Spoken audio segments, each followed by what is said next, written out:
Hi, my name is Derek Bechtel. I'm the CEO of RDK Philanthropy, and I want to share with you my story.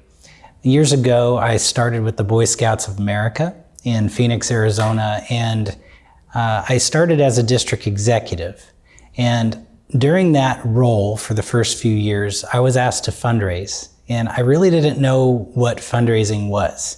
I was asked to go and visit these family events called Blue and Golds or Courts of Honor. And the focus for me was to bring some materials like a pledge card and like a box of mugs. And I would go visit these folks and I'd say, here's why you should give. And they didn't know who I was. I was some guy coming into their event, and they loved scouting, but they didn't really know why they should give.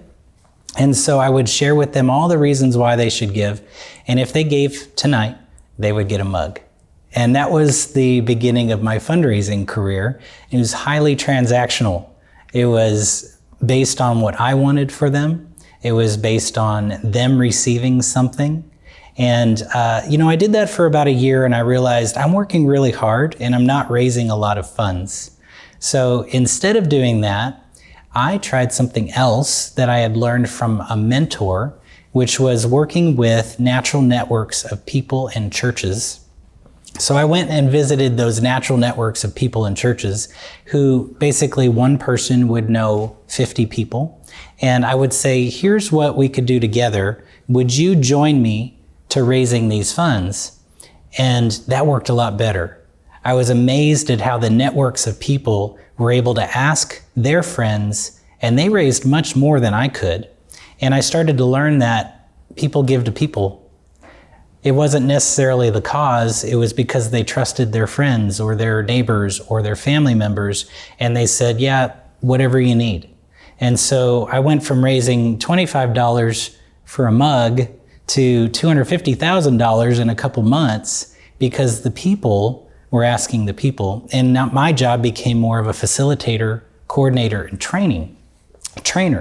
And so I took that information and I started doing that more and started raising more. And then my CEO said, hey, I just want you to be a full-time fundraiser. And I said, are you sure? I don't even know what that is. And he said, yes, you will now just raise funds for our office and what we're doing. So I had withdrawals for volunteers. It was very interesting. I'd gotten to know all these people, hundreds of people who were volunteering with me. And then I stepped away and started doing something else, and it was starting over. So after 6 years of doing the field work, I then stepped into fundraising or development work, and I had to start over. I had to learn what does it take to raise funds at a larger level, and could people come around me just like they did for my previous work? Well, it turns out that it was very fulfilling. And the reason was because it was highly relational. And I love people, so I was able to bring some of my friends from my previous assignment into this new assignment. I would ask them if they would join me for events. Maybe they could help set up an event, or maybe they could introduce me to some people who would like to give a larger gift. And so I went into this new level of fundraising, starting to raise gifts of $25,000, $50,000, and it was a great experience. I really enjoyed stretching myself to ask people for larger gifts. And the whole reason I loved it is because I was giving back to the program that helped develop my character, which was the Boy Scouts of America, and I'm an Eagle Scout, so I really enjoyed giving back. So after a couple of years of learning new ways to fundraise through events and grant writing and one-on-one asks for sponsorships, I was asked to lead the development office. And so that was a whole new experience. I was now in charge of about $4 million a year, and that was a little daunting. And I was also in charge of running our summer camp. And so it was a busy time for me. I had $1 million budget and 150 staff members that I'm running for summer camp. And on the side, I've got this $3 million goal. So in total is $4 million of our $6 million budget for the entire office. What a great responsibility. And I didn't steer away from it. I just was in a time of my life where I was taking on more responsibility. So then what happened was I started learning how to work with people with things that they like to do instead of just my own personal goals. So for example, I would go and visit a grant office and say, what is it you're trying to accomplish? And then I would say, well, we have that too. We were building a pool for one of our camps. I went to this group and said, is this something you're interested in? They said, yes, actually, that's what we're interested in. So then I learned how to do the grant writing and the relational side, and then bringing it all together, and then they would fund a $250,000 pool, for example.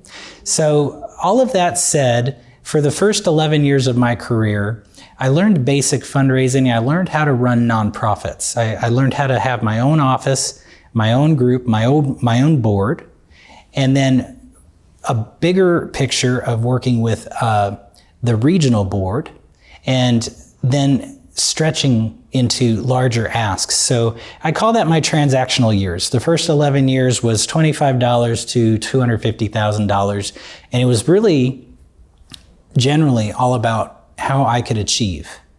How could I visit with people so I could achieve my next promotion? And how could I achieve my goals?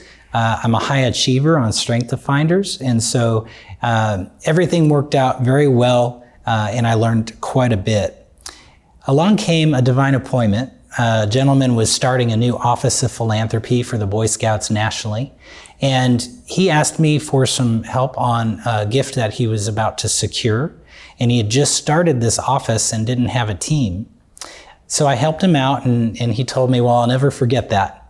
Well, it turned out to be the very first gift for this new Office of Philanthropy, where he asked a gentleman for $10 million to build out a property in West Virginia for a worldwide jamboree location, which is also National Jamboree, and this place could fill 50,000 people at a time.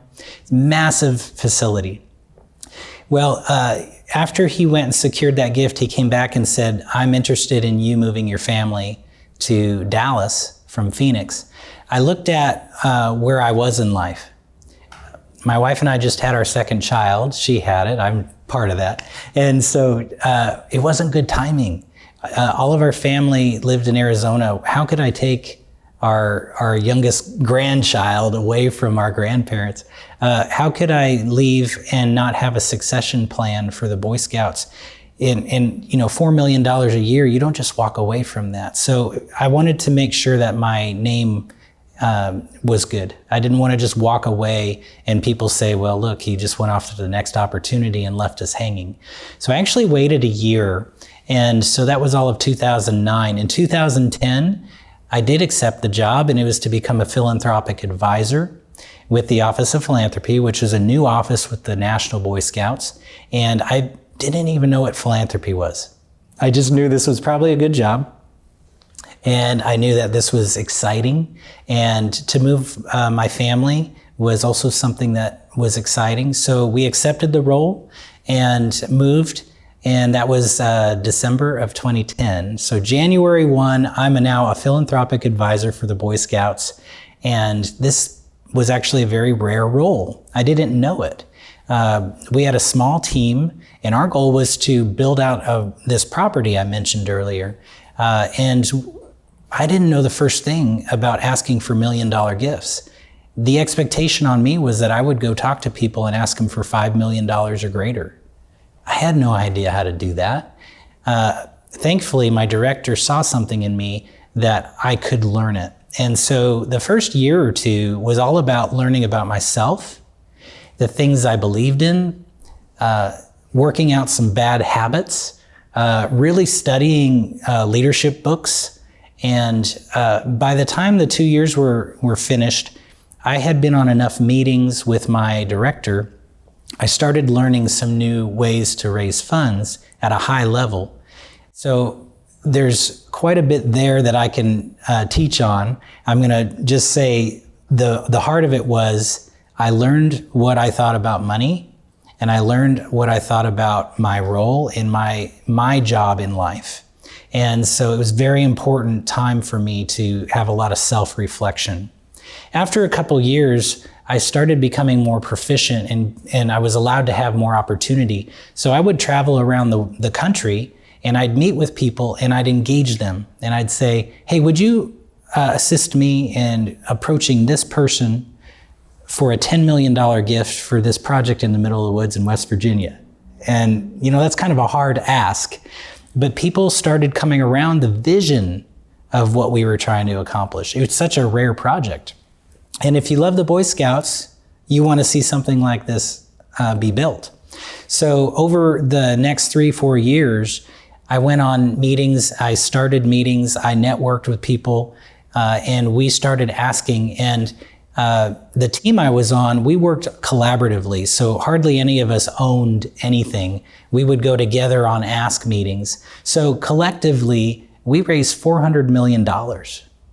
And we built this property in a matter of 3-4 years. And we did have some bonds that supplemented the building, but then the gifts were used to pay off the bonds and then to build the property.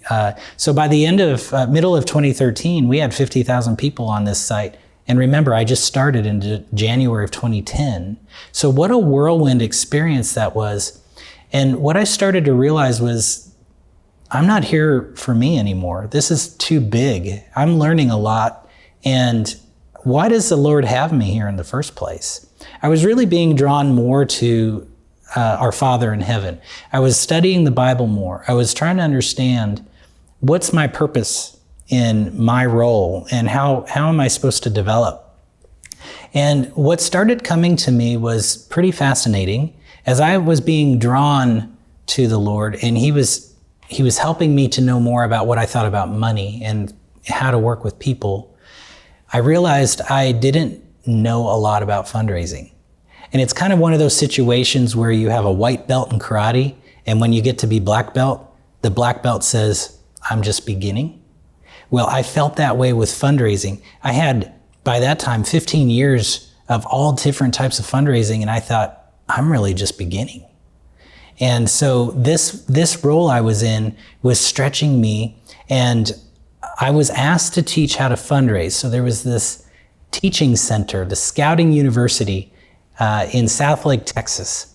And new CEOs for the Boy Scouts, which they call Scout Executives, the CEOs would come in and part of their training was to learn how to fundraise. So I was invited a couple times to teach on fundraising.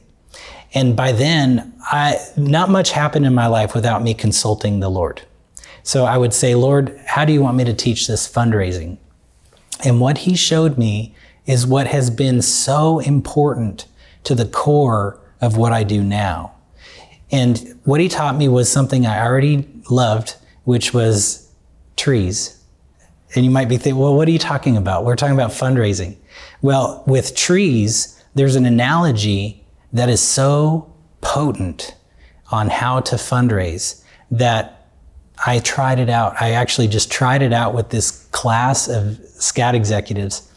I took a whiteboard and I drew a picture of a stick tree and I drew the fruit on the branches. And I had an executive standing next to the tree and I put an axe in that executive's hands. And I said, this is what most fundraisers do. They see all the fruit on the tree and they have an axe and they have a goal and they start hacking at the tree and they get a little fruit and then they're out of there. And that's who I used to be. I was that transactional fundraiser. I could go and approach people, show them I cared about them, but then I'd hack at the tree and I'd get a gift and I would leave. And then I started realizing when I'm around these people of ultra high net worth, they are highly suspect of people. They don't know who they can trust. And shame on me for being that kind of person. What the Holy Spirit did for me was He taught me that a better way to fundraise is to change your axe into a watering can and water the roots under the ground. You don't even see the roots. The roots are all those things that are deep inside of us that help strengthen us, to help us to grow, to be fruitful. And that's much more important. So in order to know what the roots are, you have to talk with people. You have to spend time with them. You have to get to know them. And what an honor it is to water the roots for someone, to help the tree grow stronger, to know what is it they're trying to do to be more fruitful. So that's how I started living. That's what I taught these Scout executives, and they got it right away. And I was really surprised. I thought, well, that's a simple analogy, but it works. If we can focus on the roots and not the fruit, we can help people with things they want to do. This was a simple idea that was really hard to do because of the motivation in my heart. I still was having these transactional thoughts. You know, I have a goal. I have to get my goal done. How do I get it done? And it was still more about me than the potential philanthropist. Well, the Lord worked that out of my system pretty fast as I met a couple people years ago, and I invited them into a project. And it was a massive project, and it was at this property in West Virginia. And I thought, if I put this project together for them, then they are going to be blessed. So I didn't care about my timing. In fact, my directors were saying, hey, when is this going to happen? Is it going to happen by December 31? That's our budget year. And I say, no, it's not about the timing. It's about relationship. I started to push back on that system. And I would say, if you are looking for a large gift and a partnership, that's what I'm doing. If you're looking for me to go and push that person, that's not what I'm doing. And I had the strength of the Lord to be able to stand up to my directors to say something like that. It was a little scary, but I knew it was the right thing and the way to approach relational fundraising. So when I said earlier, my transactional years were the first 11 years in Arizona, I learned basic fundraising, and I learned how to get things done and to advance in a career. But when I moved to Texas, I started learning relational fundraising. So my focus was on people and what they want to do instead of my goals and what I want to do. I was still looking for a win-win, but my motivation of my heart was all about what is it good for them. And I'm not going to try to push something or force something. I've learned in life that the Lord doesn't like things when we push. He likes to give. And so that's been a wonderful process for me to learn how to live that way. And you know what started happening? I started securing larger gifts. As I was putting other people first and thinking about what do they need versus what do I need, all of a sudden the gifts got bigger. Had a couple $25 million gifts come through with support from my coworkers and my directors. I was still learning quite a bit. I needed attorney help. I needed guidance, but I had the boldness to go and visit these people and ask them. And so that whole process was quite a journey. And that was the seed for me when COVID came in 2020. I was leaning on more of the spirituality of fundraising. And I actually had a friend reach out to me and he said, hey, would you like to leave the Scouts and join World Vision? We have a foundation director job open. And I said, no way. I'm loyal to the Scouts. Why would I ever leave the Scouts? I'm 21 years into my career. And then when I said no, I had another job opportunity come along to work for American Bible Society. And I started seeing a pattern. I'm having ministries reach out to me. Where is this coming from? I actually turned that job down. And then my friend who's an Eagle Scout said, hey, there's someone I want you to meet. And he's not asking me to place anybody. I think you should meet him. Meaning he was a headhunter trying to get me to work for these organizations. But this guy, he was not looking to headhunt for this. So we're in the middle of COVID in Dallas in around May of 2020. And this gentleman came down from Missouri and we had breakfast together and we took our masks off and we're sitting across from each other and we're talking. And it turns out that he had been guided by some people in his life. Bill Bright, you might know from Campus Crusade for Christ. Bill Bright had leaned into him and said, you should stop what you're doing and create a company that will help build things for people who don't go to church. Well, this gentleman's name's Kerry Summers. I really didn't know who he was, but he had a good reputation from what my friend told me. So we're meeting. Well, it turns out he was with Bass Pro Store Number 1. He's a brilliant marketer and business entrepreneur. Then he went on to Silver Dollar City, and he was working with Dolly Parton and others, and just an amazing entrepreneur mind. He had hotels, coffee businesses, and well, he took to heart what Bill Bright told him, and he did create Nehemiah Group. And Nehemiah Group then started building things for people who didn't go to church. He's the one that built the Ark Encounter in Kentucky. He's the one who built the Museum of the Bible in Washington, D.C.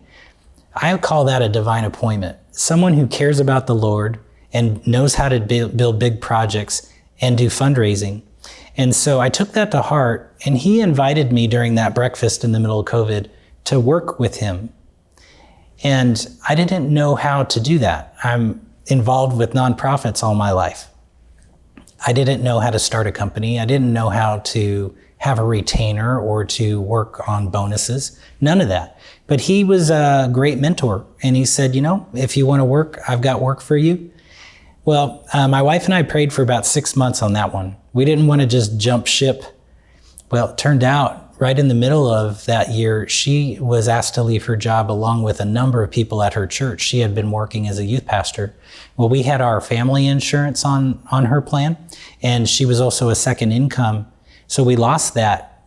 And then in the middle of COVID, when people are looking for work, the Lord's leading me to leave my career. And that didn't make any earthly sense at all. But it did make heavenly sense. We actually felt comfortable. And around November of 20, I started creating a business plan. I created RDK Philanthropy as an LLC. And by the end of the year, I knew for sure it's time for me to walk away from the Boy Scouts after 21 years. We had such peace that that was the right thing to do. And at that time, without having a second income and insurance, we had a lot of things that didn't make sense that we felt comfortable with. Insurance was very helpful in our family. We have some illness in our family, so we like insurance to cover medical bills. So all of that happened in the span of about 2-3 years, and that's when we started RDK Philanthropy. Was January of 21, and since then it's been an amazing opportunity every single week, meeting new clients. And the whole purpose of RDK Philanthropy is to grow the impact of faith-based individuals and entities through philanthropic services. So I kept my hands open. I said, Lord, who do you want me to work with? Well, he had a couple of ministries ready for me to work with. And one was a homeless ministry, and one was a sex traffic prevention ministry and feeding ministry. And I immediately jumped in and started coaching. Here's how to fundraise. Here's how to hire a development officer. Here's how to run a development team. And it wasn't many months later, I had another client that invited me to help with investing. So I had a for-profit client. And it was just amazing opportunities. And all I can say is thank you to the Lord for those.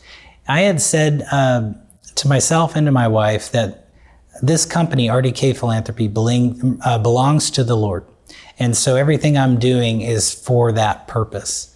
So here we are 3.5 years in, and I've had a number of amazing clients. And I just love working with organizations and individuals on how to grow income, and it's for the purpose of advancing the kingdom of God and fulfilling the Great Commission.